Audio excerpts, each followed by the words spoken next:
Hey guys, Rick Stone here from Our Stony Acres. Welcome to my YouTube channel. Today we're going to be talking about things that you can be planting in October if you live in zones 5, 6, or 7. Before we get started, please make sure you subscribe to my YouTube channel. Click that notification bell so you get notice every time I release new videos. Make sure you go over and follow us on Instagram as well. I'd love to have you join us there. And then stick around at the end of this video. I am going to be talking to you about a free mini course that I have about fall gardening tasks you should be doing. All right, so October is here. That means the cool weather is starting to arrive. It also means that frost should be coming for most of us in zones 5, 6, and 7. Those of you in zone 7, you may not be seeing your first frost until the end of October, maybe the first part of November. But for the bulk of us, we are going to see that frost sometime during the month, which complicates things. But the biggest challenge that we have for planting in October is actually the daylight. Okay, so here in Utah, the 1st of October, we have about 11 hours and 50 minutes of daylight. By the end of October, we're down to 10 hours and 30 minutes of daylight. So we're losing 2.5 minutes of daylight every day during this month. And that is what gives us the biggest problem with planting in October. We just end up running out of daylight and there's not enough energy for those plants to grow. So everything that you are going to be planting during the month of October is actually going to be overwintered. You're planting it for the spring. So we're going to be planting in October, overwintering it for an early spring harvest. So let's talk about what we can actually still be planting in October. And all of these, we're just going to be planting seeds. Or in the case of garlic and things like that, we'll be planting the actual bulbs. But we're going to be doing all of this by seed because, again, we're planting for next spring, not really for anything that we're going to be harvesting this time of the year. Okay, so first on the list is garlic and shallots. So October, for most of us in 5, 6, and 7, is going to be a really good time to get your garlic in. Here's what I used to target my planting date for garlic.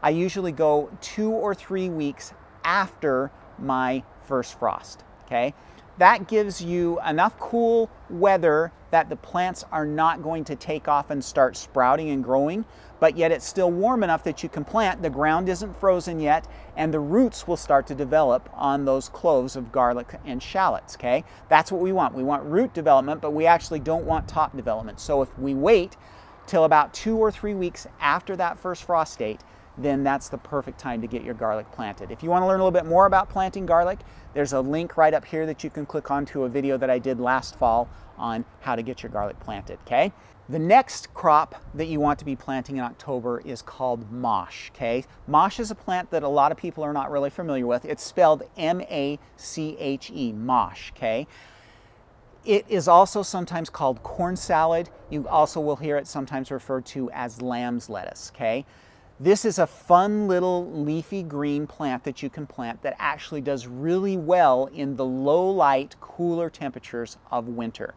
And this is one of the very few plants that will actually grow over the winter time. It will continue to grow. So if you get it planted in October, it should germinate really well. You're going to offer a little bit of protection when the cold weather really arrives. So you're going to put a fabric row cover, something like that over it. And then as soon as the weather starts to warm up in February and March, it's going to take off and it's going to give you a very early harvest of a great tasting, really good green. So again, that one is called Mache. October is a perfect time for planting that. Kale also can go in and do really well when planted in October. So kale is very, very hardy. Okay, it does really well over the winter. You want to get it planted as early as you can in October so that it gets up and gets a few true leaves on it, and then it's just really going to sit for most of the winter. And then as soon as the weather warms up in February and March, it's going to take off and do really well. Collards is also going to do almost exactly the same as kale. Will do really well that time of year. Okay, we also have several other leafy greens that you can be planting this time of year. Again, we're planting them now. They're going to germinate and get up just a little bit, offer them some protection over the winter, and they'll take off in the spring. These include spinach, lettuce, Swiss chard, Tatsoi, Arugula, and Endive. All of those are going to do really well planted in October. Give them some protection. You'll be harvesting those in early March and April and just have an amazing crop. So all of those leafy greens going to do really well. Okay. Next on the list is beets and turnips. So beets and turnips, you're definitely not going to get any greens. You're not going to get anything like that this time of year, but you can get some beets and turnips in and get them germinated, get them up with a couple of true leaves on them, and then they are going to overwinter and then give you a really early harvest again. So you'll be, you know, harvesting those in late April, early May, several weeks, you know, maybe 6 or 8 weeks before you normally would. So again, beets and turnips are a great option. The last one is a little bit controversial, and that is potatoes. So you can plant potatoes in the fall and they will overwinter under the ground and then come up extra early in the spring. We want to wait long enough in the fall that they don't germinate. We don't want them, we want them to start growing roots under the ground, but we don't want any tops because those tops are cold sensitive and are not going to stand up well to the cold winter temperatures. But the actual seed potato and the root structure underneath the ground will do pretty well. Now, the reason why it's controversial is you will lose some of your potatoes to winter freeze. When the ground freezes, it's going to be rough on those potatoes and you will lose some of them, but you can plant them. So usually is what you're going to do, because it's pretty hard to find seed potatoes this time of year, you know, at any of the growers or anything like that. So what you're going to be doing is you're going to be using some of your smaller potatoes that you've harvested from your garden this year. You're going to go ahead and put those in, and you want to plant them about 4 inches deep. Just fill in the hole completely, and then you want to cover that bed with 2 or 3 inches of mulch. Make sure that you get it nice and insulated as best that you can for the winter. Get those guys planted, then they'll start coming up in the spring. When they start coming up in the spring, you're going to have to protect them because they're going to come up before your last frost date, and frost will kill those tops and set those plants back. And so you want to have a fabric row cover or a hoop house or something that you can throw over the top of those when they come up in the spring.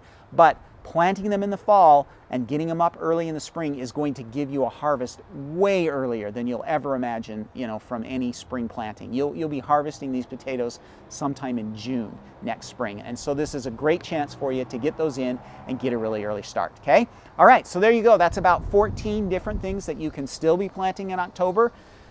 Again, it's all for next year, but a great opportunity to get those in. Now, one thing that I did want to mention is all of these guys need some protection, okay?